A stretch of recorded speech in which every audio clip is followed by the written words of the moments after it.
Here. Today I'm inviting you into my writing life. I am going to show you how I world build, and I thought you would like to see how it goes. So as I bring up the clips, I will kind of talk you through what I'm doing in them.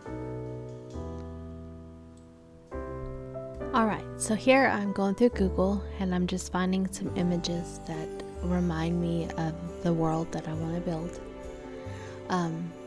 I'll tell you a little bit more about the world I build in a little bit, but I'm just going through clicking through pictures to find out what I like. I'm going to make a mood board kind of thing for this book. You will see that put together in just a second. A lot of these I just googled Christmas in a small town, Texas, I think. And these are just images that popped up that looked like I envisioned for this story. And then I went into some autumn ones because the story is actually starting in autumn. As we all know, if you live in the South, you pretty much have autumn up until a week or two before Christmas, and then the Christmas season really hits, weather-wise anyway. Some Christmases still feel like autumn. Here I'm putting out some of the best of the pictures that I found that I wanted to. That was a no. It did not go with my jive, and that one was too close to that one. So there is that, and now here's some autumn ones. I love going for drives in the autumn around the trees. That was too much like the other. And that brings us to the city. And now I'm gonna go do the same thing for some characters that I have in mind.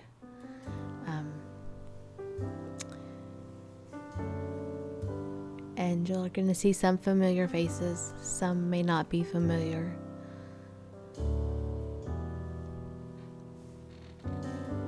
But these are who I envision these characters to look like.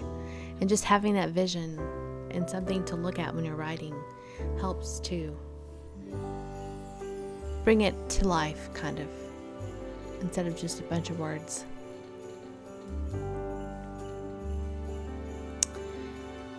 I tried to find a distinguished Santa here in a minute, but I went with the classic Santa.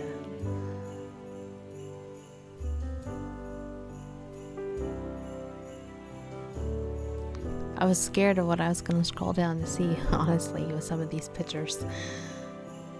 And then I just go and add them in the middle. As again, this is just a visual reminder. It's actually now the background to my computer screen. It's my wallpaper. So that when I sit down to write, I can look and I can envision exactly where I'm at in the story and what characters I'm thinking about and writing about. I love doing things like this when I'm writing. It kind of helps to bring the story together to life.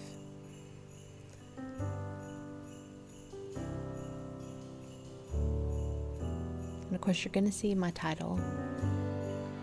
I wasn't going to share it, but I thought, I will. Makes you curious as to what it is, huh?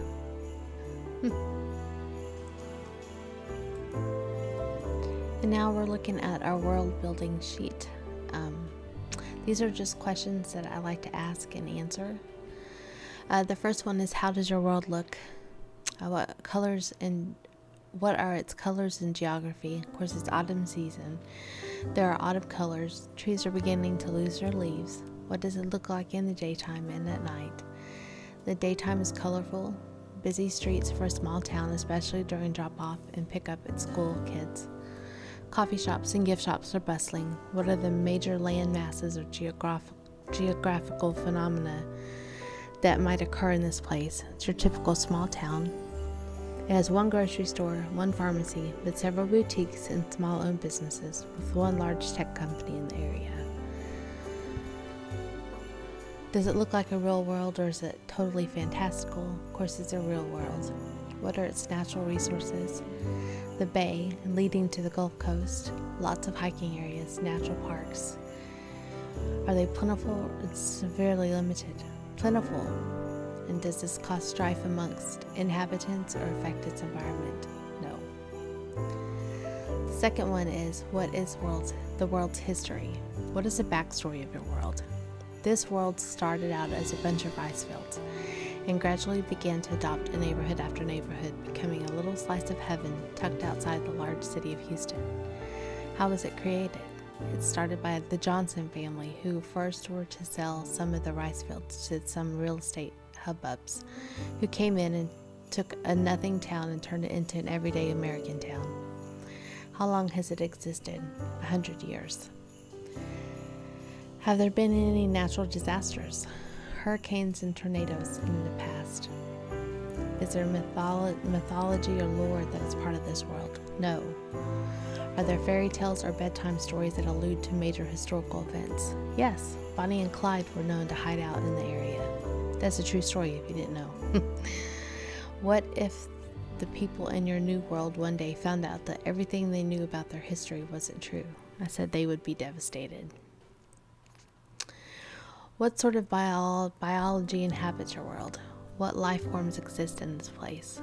Your everyday people and pets. Are the civilians human-like hobbits or hybrids, like mermaids or fauns? Humans. Are they creatures? No. What kind of biomes would one encounter in this world? None. Are there poisonous plants or vicious monsters like orcs or goblins? No. The fourth is this a magical world? This is an important question if you're planning on writing a novel in a fantasy genre. In this case, it did not apply, so no. Number 5, what is a belief system? Is this a world with religious beliefs and spirituality? It's a Christian-based belief system. Are there gods? No. Do people pray or answer to higher power? Yes. What is daily life like? What do the people who live here do for food, for work? Oil field industry, tech industry, small town canning, boutiques. For money, some are born into money, and money is no struggle, while others get their hands dirty every day of the week. What do they use for currency? Cash, card, and debt. Lots of debt.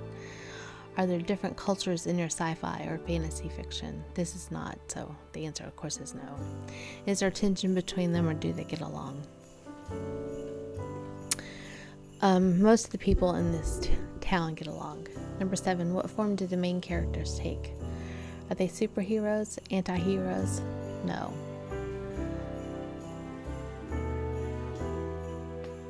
This world is just normal. 8, is there a political structure? Yes. Who's in charge? The mayor, the sheriff, the governor, and the president. Is there a system of government in place? Yes. Is it ruled by a monarch? No. Are they good or evil? They're good. Do they have an agenda or intentions at all? Not in this story. How is the power measured in your world? Is it military might or magic? Has this been affected by world wars? No. Are there social classes? Yes. How do people move up in their social ranks? Money, fame.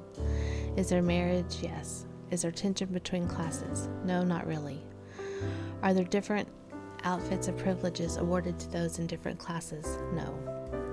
Cotton Cove is on the outskirts of Houston, a small yet quickly booming town known for its tight-knit community, where they all rally around one another and show up for celebrations. Christmas is magical in Cotton Cove. It's a place you want to raise your kids. You can let them loose on their bikes and know they will be home, and other parents are out and about walking, running, gardening, who happen to keep an eye out on the kids. It's a safe place to raise a family. Neighbors know each other from the time you move in, and often gather in garages to watch football games, baseball games, and in between seasons, throw in a little poker, backyard games, basketball in the driveway, you name it, they do it together. So thank you for joining me today as I went through my world building session. I feel like I have a strong idea of the place my story is going to take place in, and I'm excited to bring the rest to you. Hopefully this will stir your imagination up, whether you're writing a story or considering working on one. Until next time, I bid you all a fond farewell, and I'll see you again tomorrow. Bye.